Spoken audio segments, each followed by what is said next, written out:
Train चलने को ही थी कि अचानक कोई जाना पहचाना सा चेहरा जनरल बोगी में आ गया। मैं अकेली सफ़र पर थी, सब अजनबी चेहरे थे। स्लीपर का टिकट नहीं मिला तो जनरल डिब्बे में ही बैठना पड़ा। मगर यहाँ ऐसे हालात में उस शख्स से मिलना ज़िंदगी के लिए एक संजीवनी के समान था।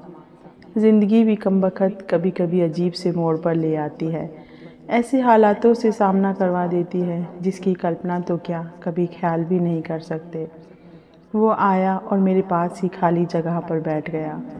न मेरी तरफ देखा, न पहचानने की कोशिश की। कुछ इंच की दूरी बनाकर चुपचाप पास आकर बैठ गया। बाहर सावन की रिमझिम लगी थी, इस कारण वो कुछ भीग सा गया था। मैंने कनखियों से नज़र बचाकर उसे देखा। उम्र के इस मोड़ पर भी कमबख्त वैसा का वैसा ही था। हाँ, कुछ भारी हो गया था, मगर इतना ज़्यादा भी नहीं। फिर उसने जेब से चश्मा निकाला और मोबाइल में लग गया। चश्मा देखकर मुझे कुछ आश्चर्य हुआ। उम्र का यही एक निशान उस पर नज़र आया कि आंखों पर चश्मा चढ़ गया था। चेहरे पर और सर पे मैंने सफ़ेद बाल खोजने की कोशिश की, मगर मुझे नहीं दिखे। मैंने जल्दी से सर पर साड़ी का पल्लू डाल लिया। बालों को डाई किए काफ़ी दिन हो गए थे मुझे। ज़्यादा तो नहीं थे सफ़ेद बाल मेरे सर पे, मगर इतने ज़रूर थे कि गौर से देखो तो नज़र आ जाए। मैं उठकर बाथरूम गई, हैंडबैग से फेस वॉश निकाला, चेहरे को ढंग से धोया, फिर शीशे में चेहरे को गौर से देखा। पसंद तो नहीं आया, मगर अजीब सा मुँह बनाकर मैंने शीशा वापस बैग में डाला और वापस अपनी जगह पर आ गई। मगर वो साहब तो खिड़की की तरफ से मेरा बैग सरकाकर खुद खिड़की के पास बैठ गए थे। मुझे पूरी तरह से देखा भी नहीं, बस बिना देखे ही कहा सॉरी। भागकर चढ़ा तो पसीना आ गया। थोड़ा सूख जाए फिर अपनी जगह पर बैठ जाऊंगा। फिर मैं अपने मोबाइल में लग गया। मेरी इच्छा जानने की कोशिश भी नहीं की। उसकी यही बात हमेशा मुझे बुरी लगती थी। फिर भी न जाने उसमें ऐसा क्या था कि आज तक मैंने उसे नहीं भुलाया। एक वो था कि 10 सालों में ही भूल गया। मैंने सोचा शायद अभी तक गौर नहीं किया, पहचान लेगा। थोड़ी मोटी हो गई हूँ, शायद इसलिए नहीं पहचाना। मैं उदास हो गई। जिस शख्स को जीवन में कभी भुला ही नहीं पाई, उसको मेरा चेहरा ही याद नहीं। माना कि ये औरतों और लड़कियों को ताड़ने की इसकी आदत नहीं, मगर पहचाने भी नहीं। शादीशुदा है, मैं भी शादीशुदा हूँ, जानती थी। इसके साथ रहना मुश्किल है, मगर इसका मतलब यह तो नहीं कि अपने ख्यालों को, अपने सपनों को जीना छोड़ दूँ। एक तमन्ना थी कि कुछ पल खुल के उसके साथ गुजारूँ। माहौल दोस्ताना ही हो, मगर हो तो सही। आज वही शख्स पास बैठा था जिसे स्कूल टाइम से मैंने दिल में बसा रखा था। सोशल मीडिया पर उसके सारे अकाउंट चोरी छुपे देखा करती थी। उसकी हर कविता, हर शायरी में खुद को खोजा करती थी। वह तो आज पहचान ही नहीं रहा। माना कि हम लोगों में कभी प्यार की पींगे नहीं चली, न कभी इजहार हुआ। हाँ, वो हमेशा मेरी केयर करता था और मैं उसकी केयर करती थी। कॉलेज छूटा तो मेरी शादी हो गई और वो फ़ौज में चला गया। फिर उसकी शादी हुई। जब भी गांव गई उसकी सारी खबर ले आती थी।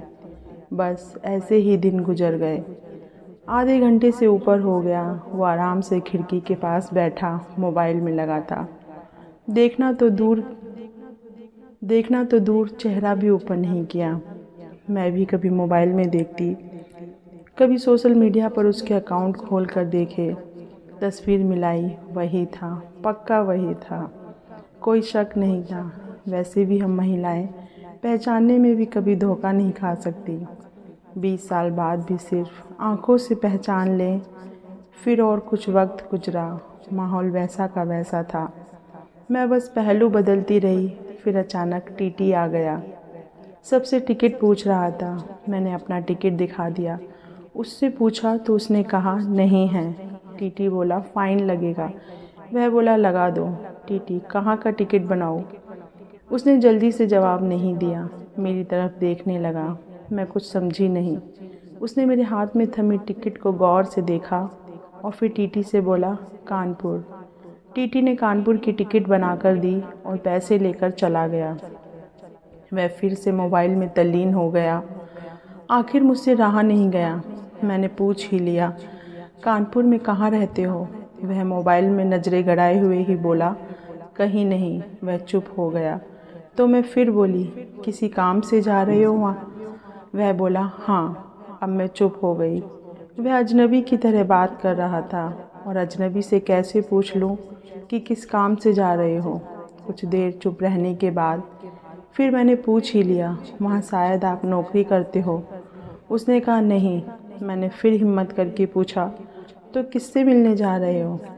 वही संक्षिप्त उत्तर, नहीं। आखिरी जवाब सुनकर मेरी हिम्मत ही नहीं हुई कि और भी कुछ पूछूं। अजीब आदमी था, बिना काम सफ़र कर रहा था। मैं मुंह फेर कर अपने मोबाइल में लग गई। कुछ देर बाद खुद ही बोला, ये भी पूछ लो क्यों जा रहा हूँ कानपुर? मेरे मुंह से जल्दी से निकला, बताओ क्यों जा रहे हो? फिर अपने ही उतावलेपन पर मुझे शर्म सी आ गई। उसने थोड़ा सा मुस्कुराते हुए कहा, एक पुरानी दोस्त मिल गई है ना। इतना सुनकर मेरे सब कुछ समझ में आ गया कि क्यों उसने टिकट नहीं लिया, क्योंकि उसे तो पता ही नहीं था कि मैं कहाँ जा रही हूँ। सिर्फ़ और सिर्फ मेरे लिए वह दिल्ली से कानपुर का सफ़र कर रहा था। जानकर इतनी खुशी मिली कि आँखों में आंसू आ गए। दिल के भीतर एक गोला सा बना और फट गया। परिणाम में आंखें तो भीगनी ही थीं। बोला, रो क्यों रही हो? मैं बस इतना ही कह पाई, तुम मर्द हो, नहीं समझ सकते। वह बोला, क्योंकि थोड़ा बहुत लिख लेता हूँ, इसलिए एक कवि और लेखक भी हूँ, सब समझ सकता हूँ। मैंने खुद को संभालते हुए कहा, शुक्रिया मुझे पहचानने के लिए और मेरे लिए इतना टाइम निकालने के लिए। वह बोला, प्लेटफॉर्म पर अकेली घूम रही थी, कोई साथ नहीं दिखा तो आना पड़ा। कल ही रक्षाबंधन था, इसलिए बहुत भीड़ है। तुमको यूँ अकेले सफ़र नहीं करना चाहिए। क्या करती, उनको छुट्टी नहीं मिल रही थी और भाई यहाँ दिल्ली में आकर बस गए। राखी बांधने तो आना ही था। मैंने मजबूरी बताई। ऐसे भाइयों को राखी बांधने आई हो जिनको ये भी फिक्र नहीं कि बहन इतना लंबा सफ़र अकेले कैसे करेगी। भाई शादी के बाद भाई नहीं रहे, भाभीयों के हो गए, मम्मी पापा रहे नहीं। कहकर मैं उदास हो गई। वह फिर बोला, तो पति को समझना चाहिए, उनकी बहुत बिजी लाइफ है, मैं ज़्यादा डिस्टर्ब नहीं करती। और आजकल इतना खतरा नहीं रहा, कर लेती हूँ मैं अकेले सफ़र। तुम अपनी सुनाओ, कैसे हो? अच्छा हूँ, कट रही है ज़िंदगी। मेरी याद आती थी क्या? मैंने हिम्मत करके पूछा। वो चुप हो गया, कुछ नहीं बोला। तो मैं फिर बोली, सॉरी, यूँ ही पूछ लिया। अब तो परिपक्व हो गए हो, कर सकते हैं ऐसी बात। उसने शर्ट की बाजू की बटन खोलकर हाथ में पहना वो तांबे का कड़ा दिखाया जो मैंने ही फ्रेंडशिप डे पर उसे दिया था। बोला, याद तो नहीं आती पर कमबख्त ये तेरी याद दिला देता है। कड़ा देखकर दिल को बहुत सुकून मिला। मैं बोली, कभी संपर्क क्यों नहीं किया? वह बोला, डिस्टर्ब नहीं करना चाहता था। तुम्हारी अपनी ज़िंदगी है और मेरी अपनी ज़िंदगी है। मैंने डरते डरते पूछा, तुम्हें छू लूँ क्या? वह बोला, पाप नहीं लगेगा। मैं बोली, नहीं, छूने से नहीं लगता। और फिर मैं कानपुर तक उसका हाथ पकड़कर बैठी रही। बहुत सी बातें हुई। ज़िंदगी का एक ऐसा यादगार दिन था जिसे आखिरी सांस तक नहीं भुला पाऊंगी।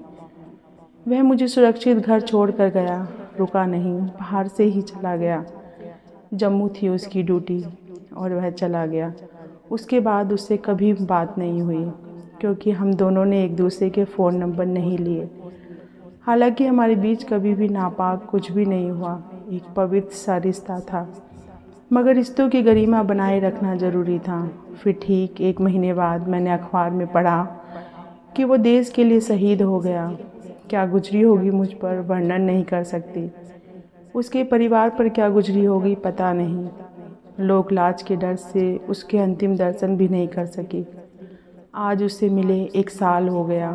आज भी रक्षाबंधन का दूसरा दिन है। आज भी सफ़र कर रही हूँ, दिल्ली से कानपुर जा रही हूँ। जानबूझकर जनरल डिब्बे का टिकट लिया है मैंने। अकेली हूँ, न जाने दिल क्यों आस पाले बैठा है कि आज फिर आएगा और पसीना सुखाने के लिए उसी खिड़की के पास बैठेगा। एक सफ़र वो था जिसमें कोई हम सफ़र था। एक सफ़र आज है जिसमें उसकी यादें हम सफ़र हैं। बाकी ज़िंदगी का सफ़र जारी है, देखते हैं कौन मिलता है और कौन साथ छोड़ता है।